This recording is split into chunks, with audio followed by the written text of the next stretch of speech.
बहुत बहुत धन्यवाद सभापति महोदय। सबसे पहले मुझे इस बिल पे बोलने का मौका दिया इसलिए भी धन्यवाद। मैं ये कहना चाहती हूँ, अभी हम गांधी जी की प्रतिमा के वहां से आए हैं। हम सब महिला सांसदों ने एक बहुत महत्वपूर्ण चीज का विरोध किया कि जिस प्रकार से भारतीय संसद और इस भारतीय संसद को हमें संविधान ने जो ताकत दी और जनता ने यहाँ पे हमें चुन के लाया, उस भारतीय संसद में जिस प्रकार से नाटक गृह की तरह नाटकीय कार्यक्रम ऑपोजिशन की पार्टियां कर रहे हैं, उसका हम महिलाएं विरोध कर रही थी। और आज मैं इस अपनी भाषण को शुरुआत करने से पहले भी उसका विरोध करना चाहती हूं कि जिस प्रकार से हमारे सांसदों ने उपराष्ट्रपति जी का अपमान किया और जिस प्रकार से अपमान किया और उनकी जाति का अपमान किया, उनकी कुर्सी का अपमान किया और उनके जिस प्रकार से भारतीय संसद का अपमान किया, ऐसी थिएट्रिक्स के लिए ये नाटक गृह नहीं है, संसद है, वो याद रखें। Shame sir, shame. ठीक है। इस पे मुझे अरुण जेटली की एक बात याद आई। अरुण जेटली जी को हम हर वक्त याद करते हैं, सबसे उम्दा कानून मंत्री, हमारे सबसे अच्छे नेता थे। उन्होंने एक बार कहा था ऑपोजिशन को कि इस मोड़ पर घबरा के न थम जाइए आप, इस मोड़ पर घबरा के थम न जाइए आप, जो बात नहीं है उसे अपनाइए आप। अभी नया बिल आ रहा है, भारत का नवनिर्माण हो रहा है, तो जब बात नहीं है उसे अपनाइए आप। डरते हैं नई राह पे चलने को क्यों आप, डरते हैं नई राह पे क्यों चलने से आप, हम आगे आगे चलते हैं, आ जाइए आप। जब भारत को हम आगे ले जाना चाहते हैं, भारत की संसद में लोकतंत्र को साथ में मूल्यों को ले जाना चाहते हैं, तो हम चाहते हैं कि भारत की संसद को नाटक गृह न बना के इस संसद का अपमान रखें और अपमान न करें। सबसे पहले मैं धन्यवाद देना चाहती हूं आदरणीय प्रधानमंत्री श्री नरेंद्र मोदी जी को कि उन्होंने हर चीज, जब से सरकार आई है 2014 से, ये भारत सरकार गरीबों के लिए, महिलाओं के लिए, गरीबों के लिए, हर किसी तबके के लिए समर्पित की। और मुझे अच्छा भी लगता है जब उन्होंने कहा था it has to be a women led development, कि महिला को उस बीच में रख के भारत जब आगे जाएगा, समाज आगे जाएगा, तो भारत और पुरजोर रूप से आगे जा सकता है। तो मैं उनको धन्यवाद देना चाहती हूं कि हर कोई बिल, हर कोई कानून, ये भारत की जनता, हर प्रकार की जनता, हर प्रकार का तबका को विचार करके ही ये कानून लाया गया है। अमित भाई को धन्यवाद भी करना चाहती हूं कि कश्मीर भारत का शीर्ष है और हमारा, we call it crown of India. कश्मीर हमारा मुकुट है, हमारी जान है, हमारा आत्मा है। ये हम सिर्फ भाषणों में कहते जा रहे थे और लड़ रहे थे, लेकिन कथनी और करनी में फर्क भारतीय जनता पार्टी दिखाती नहीं है। जब भारतीय जनता पार्टी ने सरकार लाई और धारा 370 हटा के हमारे अमित शाह ने यह दिखाया कि कश्मीर भारत का मुकुट है और उसका सम्मान हम करके दिखाएंगे। तो हर कोई कानून इसी रूप से भारत के सम्मान के लिए, इस जनता के सम्मान के लिए, लोगों के लिए और लोकतंत्र को मजबूत कराने के लिए है।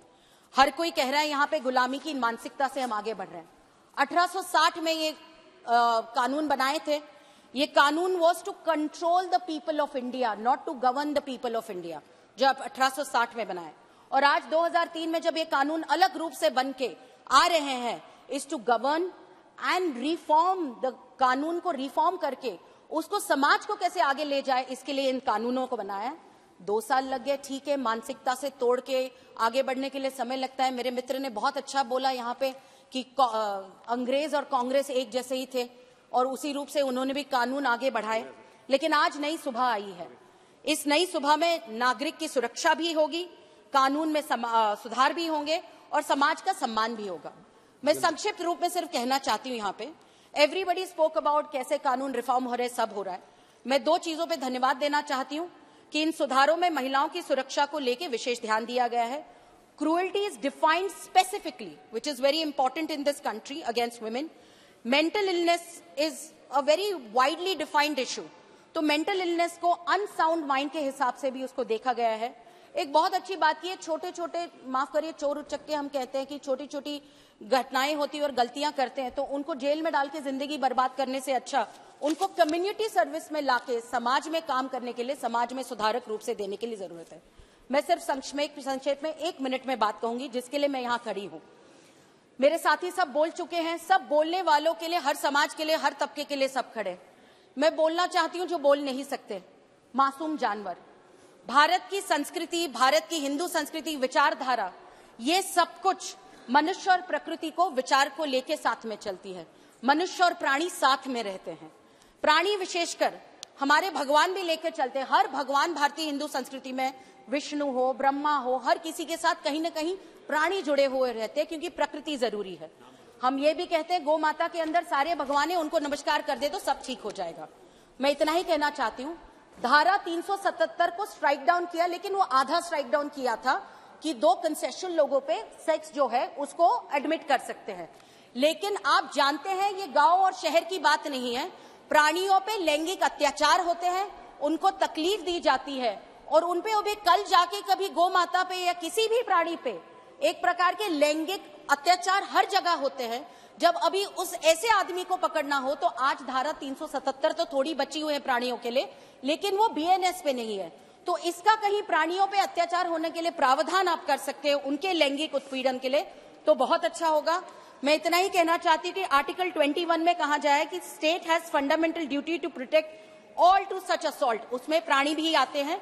पीसीए एक्ट जब तक अमेंड नहीं होता तब तक 428 में से आप 325 आपने किया है, लेकिन प्राणियों को तकलीफ हो तो 50 रुपए में आदमी छूट जाता है। प्राणियों पे लैंगिक अत्याचार करो, प्राणियों को मार डालो, लेकिन तब तक ये प्राविधान कर सके कि कड़ी सजा वैसी ही रही जो धारा 377 में प्राणियों में तकलीफ देने वाली होती है, वो बहुत जरूरी है।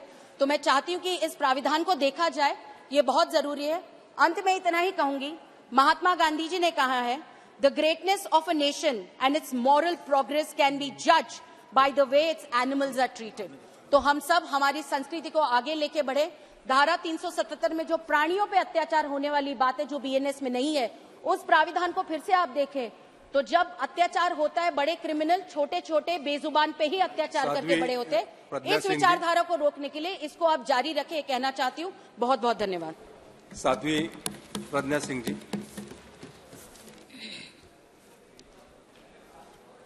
धन्यवाद अध्यक्ष जी।